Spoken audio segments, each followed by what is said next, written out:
नहीं इधर देखो, खिलाफत आंदोलन और असहयोग आंदोलन में संबंध स्पष्ट कीजिए। क्या पढ़ना है? खिलाफत आंदोलन और असहयोग आंदोलन जो था वो एक दूसरे से कैसे संबंध था और उसमें क्या संबंध था वो हमको बताना है। ठीक है, तो खिलाफत आंदोलन कौन शुरू किया था? तो खिलाफत आंदोलन मुसलमानों ने किया था। कौन किया था? मुसलमानों ने किया था। कब किया था? 1919 ईस्वी में किया था। किसके लिए किया था? खलीफाओं को बचाने के लिए किया था। किसने किया था? खिलाफत आंदोलन मुसलमानों ने 1919 ईस्वी में किया था, खलीफाओं को बचाने के लिए। और महात्मा गांधी ने हिंदू मुस्लिम एकता के लिए इस आंदोलन को असहयोग आंदोलन से जोड़ा। यानी कि असहयोग आंदोलन किसने चलाया था? महात्मा गांधी ने चलाया था। खिलाफत आंदोलन किसने चलाया था? मुसलमानों ने चलाया था। खिलाफत आंदोलन किस लिए चलाया था?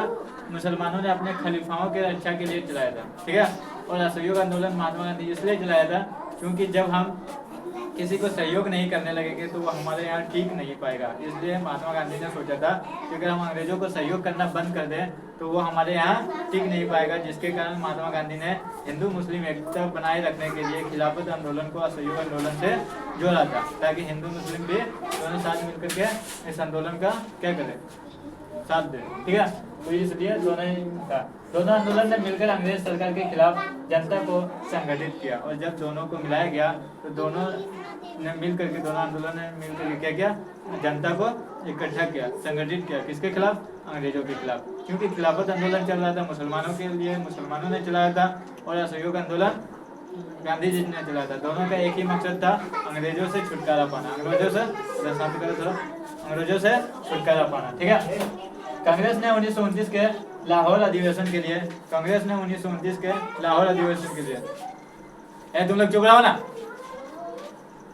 ठीक है, कांग्रेस ने 1929 के लाहौर अधिवेशन के लिए किए गए मुख्य निर्णय लिखिए। कांग्रेस ने 1929 में जो लाहौर अधिवेशन में निर्णय लिया था उसके क्या मुख्य वर्णन है वो देखना। अधिवेशन के अध्यक्ष पंडित जवाहरलाल नेहरू कर रहे थे, कल लॉन्ग क्वेश्चन में पढ़ाए थे। ठीक है, इसमें पूर्ण स्वराज का लक्ष्य घोषित किया गया। 26 जनवरी 1930 को स्वतंत्रता दिवस मनाने का निश्चय किया गया था। कब किया गया था? 26 जनवरी 1930 को क्या बनाने का निश्चय किया गया? स्वतंत्रता दिवस मनाने का निश्चय किया गया था। कब? लाहौर अधिवेशन के बाद। ठीक है, लाहौर अधिवेशन कब हुआ था? 1929। सविनय अवज्ञा आंदोलन को जन आंदोलन क्यों कहा जाता है? सविनय अवज्ञा आंदोलन को जन आंदोलन क्यों कहा जाता है? इसमें किसानों, मजदूरों, महिलाओं, छात्रों, आदिवासियों आदि ने बढ़कर भाग लिया था। इसमें क्या किया था? मुसलमानों ने, किसानों ने, मजदूरों ने, महिलाओं ने, छात्रों ने सभी मिलकर के क्या किया था? बढ़ चढ़ के हिस्सा लिया था। आंदोलन केवल कांग्रेस तक सीमित न रहकर पूरे देश में फैल गया था। और यह आंदोलन जब हो रहा था तो सिर्फ कांग्रेस के पास ही सीमित नहीं रहा। क्यों? ये धीरे धीरे पूरे देश में फैल गया, पूरे भारत में फैल गया था, क्योंकि ये सबको जरूरी था, है ना। महिलाओं को भी स्वतंत्रता चाहिए था, है ना। छोटे जात को भी चाहिए था, बड़े जात को भी चाहिए था। ठीक है, तो ये क्या हुआ? पूरे देश में फैल गया। छात्रों को भी चाहिए था।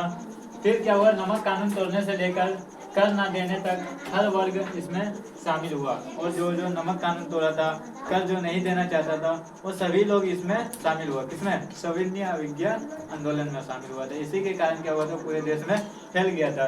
क्यों फैला था? सबसे मेन इसका कारण था, पहले क्या किया दिया था? नमक पर कानून लगा दिया था। नमक पर क्या लगा दिया था? टैक्स लगा दिया था, जिसके कारण गांधी जी ने एक दांडी यात्रा चलाया था नमक के ऊपर। ठीक है, और नमक कानून तोड़ा गया था, जिसके कारण ये पूरा देश में फैल गया था। क्योंकि नमक ही एक ऐसा चीज़ है जो हर गरीबों की भी ज़रूरत है। बिना नमक का कुछ होना नहीं है। गरीब के पास कुछ नहीं होता है तो नमक के साथ ही खा लेता है। ठीक है, इसलिए गांधी जी ने क्या किया था? उस कानून का विरोध किया था, जिसके कारण पूरे देश में उसका चर्चा हुआ और सभी ने मिलजुल करके सविनय अवज्ञा आंदोलन में भी भाग लिया था। ठीक है, और ये सिर्फ कांग्रेस तक नहीं रह गया बल्कि पूरे देश में फैल गया था। नेक्स्ट क्वेश्चन आता है, असहयोग आंदोलन कब और क्यों वापस लिया गया? असहयोग आंदोलन हम बता चुके हैं कि असहयोग किस लिए चालू किया गया था? ताकि हम अंग्रेजों का कोई सहयोग नहीं करेंगे, और जब हम अंग्रेजों का सहयोग ना करेंगे तो वो कितना दिन तक इधर टिक सकता है ना। इसी के कारण महात्मा गांधी ने अहिंसा रूप से चलाया था। किसके रूप से? मतलब शांतिपूर्वक से चलाया था। ठीक है, लेकिन क्या हुआ? उसी बीच एक घटना हो गया। क्या घटना हो गया था? चोरा चोरी कांड में एक पुलिस थाना था, वहाँ पे आग लगा दिया गया था। ठीक है, तो वही बोल रहा है, फरवरी 1922 चोरा चोरी घटना के बाद कारण आंदोलन में हिंसा हो गई थी। आंदोलन में क्या हो गई थी? हिंसा हो गई थी। मतलब पुलिस थाना में आग लगा दिया गया, जिससे कई पुलिस क्या हो गए? घायल हो गए तो वो हिंसा हो गया था। और महात्मा गांधी अहिंसा के सिद्धांत देते थे। महात्मा गांधी किसके सिद्धांत देते थे? अहिंसा के सिद्धांत देते थे। इसका मानना था कि हर युद्ध जंग से नहीं लड़ा जा सकता, हर युद्ध जंग से नहीं लड़ा जा सकता, मार काट करके नहीं लड़ा जा सकता। कुछ युद्ध होता है, कुछ आंदोलन होता है जो शांतिपूर्वक भी जीता जा सकता है। महात्मा गांधी का यह सिद्धांत था। तो वो अपने अहिंसा को हिंसा से जोड़ना नहीं चाहता था, जिसके कारण उसने क्या किया, असहयोग आंदोलन को वापस ले लिया। तुम लोग को एक बार सुनाई ना दे रहा, इसलिए उसने क्या किया, असहयोग आंदोलन को वापस ले लिया था। कब? 1922 में, याद रखना। गांधी जी ने सत्याग्रह के कौन से 2 विशेषताएं बताई थी? गांधी जी ने यह क्या अहिंसक संघर्ष है, गांधी जी का यह किया था अहिंसक संघर्ष था, क्योंकि इसमें उसने कोई भी हिंसा नहीं किया था। वो शांतिपूर्वक जाकर के क्या किया, अपना नमक बनाया था और नमक कानून तोड़ा था। तो यह अहिंसक संघर्ष था। इसमें अन्याय का विरोध सत्य और प्रेम की बल से किया जाता है। इसमें क्या हुआ, अन्याय का विरोध सत्य यानी कि सही बोल करके और प्रेम प्यार दिखा करके विरोध किया जाता है, ना कि हिंसा, ना कि लड़ाई झगड़ा करके। ठीक है, तो गांधी जी ने यही बताया था। स्वदेशी और बहिष्कार आंदोलन किसके विरुद्ध में हुआ था? स्वदेशी और बहिष्कार आंदोलन किसके विरोध में हुआ था? 1905 में बंगाल विभाजन के विरुद्ध। इसके विरुद्ध हुआ था 1905 में बंगाल विभाजन के विरुद्ध। फिर आता है इसमें विदेशी वस्त्रों का बहिष्कार और स्वदेशी वस्त्रों का उपयोग पर जोर दिया गया था। जब बंगाल विभाजन हो रहा था उस समय क्या जोर दिया रहा था कि विदेशी जो भी वस्तु है उसका बहिष्कार करना है, उसका हम लोग उपयोग नहीं करेंगे। और स्वदेशी यानी कि हमारे देश में जिसका उपयोग हो रहा है उसी का मतलब जिसका उत्पादन हो रहा है उसी का हम लोग क्या करेंगे, उपयोग करेंगे। यही है विदेशी बहिष्कार और स्वदेशी का उपयोग। ऐसे नमक कानून का विरोध करने के पीछे गांधी जी का तर्क क्या था? नमक गरीब से गरीब व्यक्ति की आवश्यकता थी। नमक किसके लिए आवश्यकता थी? गरीब से गरीब, छोटे से छोटे आदमियों के लिए आवश्यकता थी। अंग्रेज के नमक पर कर लगाना अन्यायपूर्ण और शोषणकारी था। अंग्रेज ने जब नमक पर कानून बना दिया ये बहुत ही अन्यायपूर्ण था, क्योंकि हर गरीब को जरूरत है नमक का। ठीक है, इसीलिए गांधी जी ने ये विरोध किया था। भारत छोड़ो आंदोलन का नारा किसने और कब दिया था? भारत छोड़ो आंदोलन का नारा किसने और कब दिया था? तो महात्मा गांधी ने दिया था। कौन दिया था? महात्मा गांधी ने दिया था। कब दिया था? तो 8 अगस्त 1942 को। कब दिया था? 8 अगस्त 1942 को बम्बई के गवेलिया टैंक मैदान से दिया था। कहाँ से दिया था? बम्बई के गवेलिया टैंक मैदान से दिया था भारत छोड़ो आंदोलन। तो शांत करो। ठीक है, तो भारत छोड़ो आंदोलन का नारा किसने दिया था? महात्मा गांधी। कब? 8 अगस्त 1942 को। कहाँ दिया था? मुंबई के गवेलिया टैंक मैदान से दिया था। कुछ ऑब्जेक्टिव देखेंगे फिर सब्जेक्टिव देखेंगे। महात्मा गांधी ने असहयोग आंदोलन कब शुरू किया? 1920 ईस्वी में। खिलाफत आंदोलन किससे जुड़ा था? तुर्की से जुड़ा हुआ था। खिलाफत आंदोलन तुर्की से जुड़ा हुआ था। जलियांवाला बाग हत्याकांड कब हुआ था? 1919 ईस्वी में हुआ था। कब हुआ था? 1919 ईस्वी में हुआ था, रोलेक्ट एक्ट कानून के बाद। ठीक है, गांधी इरान समझौता कब हुई थी? तो 1921 ईस्वी में गांधी इरान समझौता हुआ था, जिसमें महात्मा गांधी का कुछ शर्त अंग्रेजों ने स्वीकार किया था। ठीक है, फिर आता है दांडी यात्रा। कितने दिनों तक चला था?